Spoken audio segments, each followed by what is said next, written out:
का घोल डाल दिया जाता है। देखा है ना सभी लोगों ने, चाहे कालम हो चाहे छत हो, उसमें लोहा डला होता है, लोहे की राड डली होती है, लोहे की छड़ डली होती है, और उसमें फिर घोल सीमेंट का, बालू का, गिट्टी का, पत्थर का घोल उसके अंदर डाला है।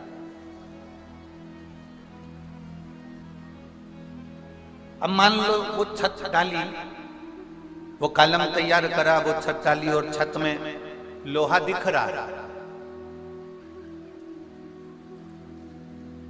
लोहा दिख रहा है।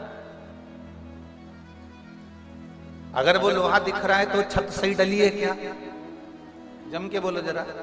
नहीं डली। कॉलम में अगर लोहा दिख रहा है, लोहे की छड़ दिख रही है, लोहा दिख रहा है, तो वो छत सही डली है क्या? नहीं। वो कॉलम सही डला है क्या? नहीं। ठेकेदार को आप कहोगे, ए ठेकेदार जी, इसमें लोहा दिख रहा है,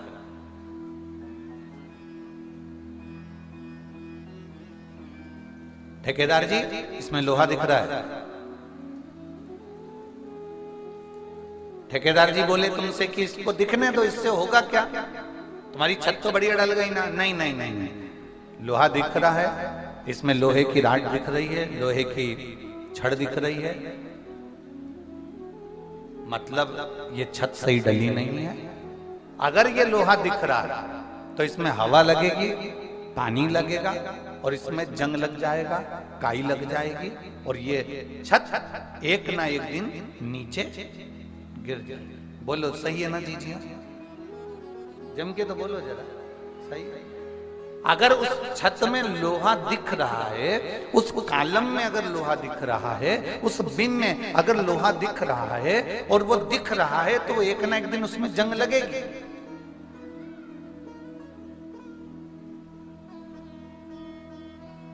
उसको ढाक कर रखा जाए, उसको सीमेंट से, पत्थर से, रेत से, बालू से उसको अच्छे से पैक कर दिया जाए। वो नहीं दिखना चाहिए। दिखेगा तो हवा लगेगी, हवा लगेगी तो जंग लगेगा, जंग लगेगा मतलब काई लगेगी, काई लगेगी मतलब छत नीचे गिरेगी।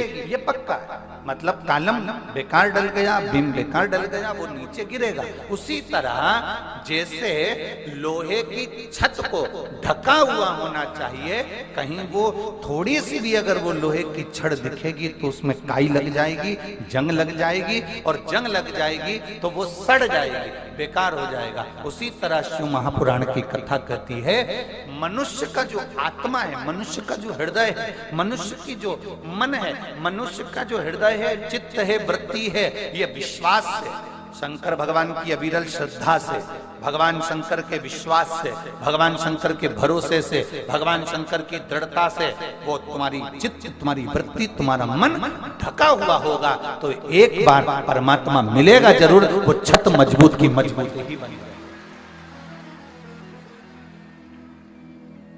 वो छत मजबूत की मजबूत बनी रहेगी। हम अगर हमारे विश्वास को हम डोला रहे हैं, हमारा विश्वास पक्का नहीं, हमारा भरोसा पक्का नहीं, हमारी दृढ़ता पक्की नहीं, हम परमात्मा की अविरल भक्ति को पक्का नहीं कर पा रहे हैं, विश्वास में हम दृढ़ नहीं हो पा रहे हैं। एक माता जी ने लिखा है,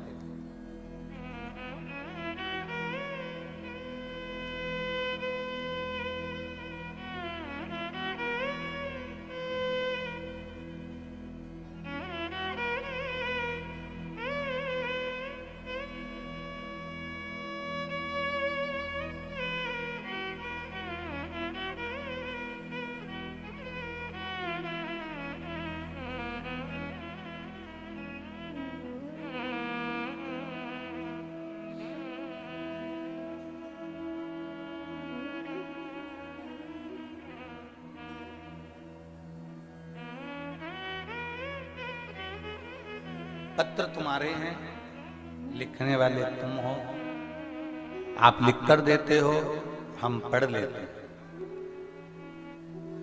क्योंकि कुशीनगर में हम अपने जीवन काल में पहली बार इस भूमि पर, पवित्र भूमि पर हमारा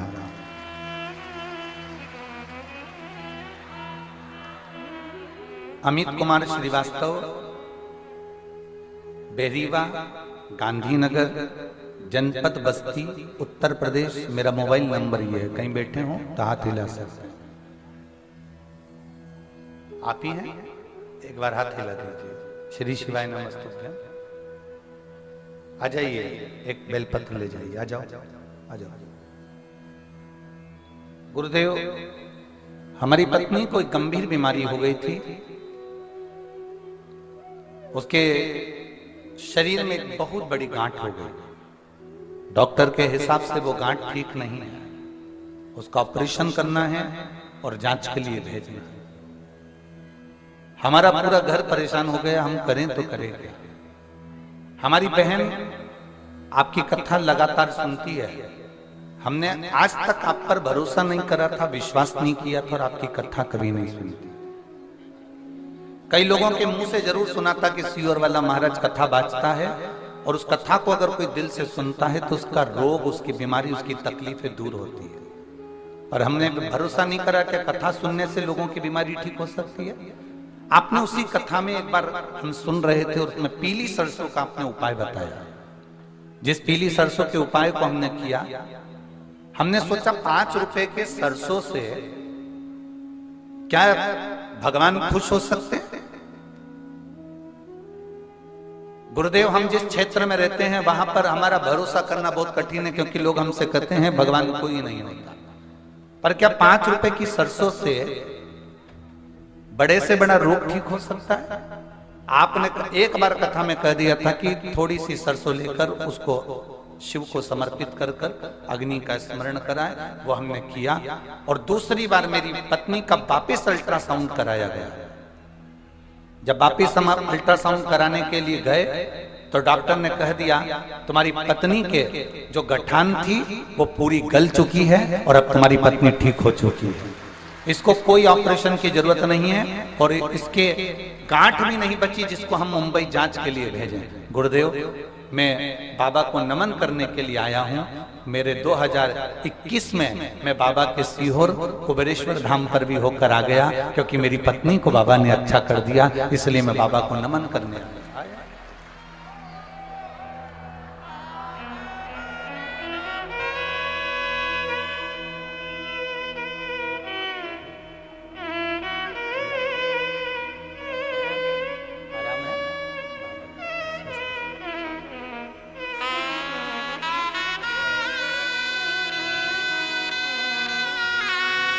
एक विश्वास को दृढ़ करें,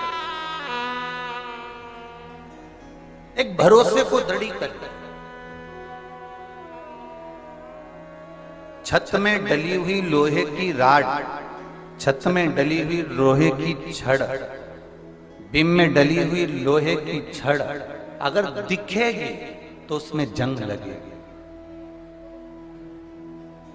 आप अगर शंकर जी के मंदिर में जा रहे हो और आपका विश्वास पक्का है, मतलब आप विश्वास से ढके हुए हो, आपको भरोसा है कि मैं कथा सुनने के लिए बैठी हूं, मेरा बाबा मुझे सुनेगा, मेरा बाबा मुझे देगा, विश्वास है तो मेरा बाबा 3 महीना तो बहुत दूर है, 7 दिन के अंदर ही मेरा बाबा तुम्हारी झोली भर देगा, अगर विश्वास है। और जितने आस्था चैनल पर कथा सुन रहे हैं, जितने फेसबुक यूट्यूब पर कथा सुन रहे हो, जितने अपने अपने मोबाइल पर कथा सुन रहे हो, जितने देश में और विदेश में बैठकर कथा सुन रहे हो, आज बसंत पंचमी के दिन इस कथा को प्रारंभ किया गया है कुशीनगर से। आप दिल से कथा को सुनना और दिल से बाबा से प्रार्थना करना। 1 बजे से 4 बजे तक आपका जो समय है, बाबा से प्रार्थना करना कि बाबा मैं 1 बजे से बसंत पंचमी की कथा को श्रवण कर रही हूं, इसलिए मुझे भी जिंदगी में 1 नंबर पर ही बनाकर रखना, मेरी जिंदगी को अग्रण्य बनाना। एक पत्र और आया है, एक पत्र बड़ा सुंदर है, अर्चना मिश्रा, नयनान जी मिश्रा। हमें थोड़ा सा शहर के नाम और गांव के नाम आप लिख के भेजते हो, पर हम समझ नहीं पाते, तो कुछ गड़बड़ हो तो आप समझ लेना। मैं अर्चना मिश्रा, नयनान जी मिश्रा, बरवामल या बखामल ऐसा कुछ होगा, बरियापुर, सिसवा, महाराजगंज, उत्तर प्रदेश से हैं। मेरा मोबाइल नंबर ये है, कहीं बैठी हो तो हाथ हिला सकती हैं।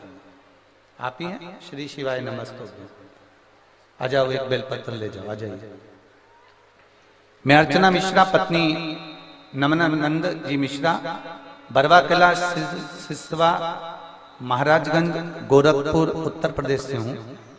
2023 में पता चला कि मुझे 3rd स्टेज का कैंसर हो गया है। गुरुदेव कि क्या मिलेगा तेरे को शंकर की कथा सुनने से? अब बाबा तुझे मुझे पुत्र देना है। उसने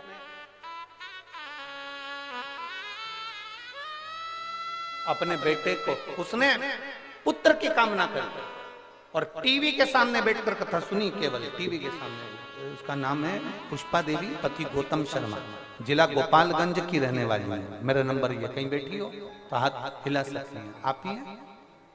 बेटा आया साथ में, लिया इसको, लिया। केवल टीवी के सामने बैठकर कथा सुनी और बाबा से केवल इतना कहा, मेरी बेटी को ताने दिए गए, अब तू जा। और बाबा ने ऐसी कृपा करी कि पुत्र ही दिया, वो पुत्र रत्न की प्राप्ति करी। उसका फोटो भी लगाया है, फोटो भी। शिव तत्व की प्राप्ति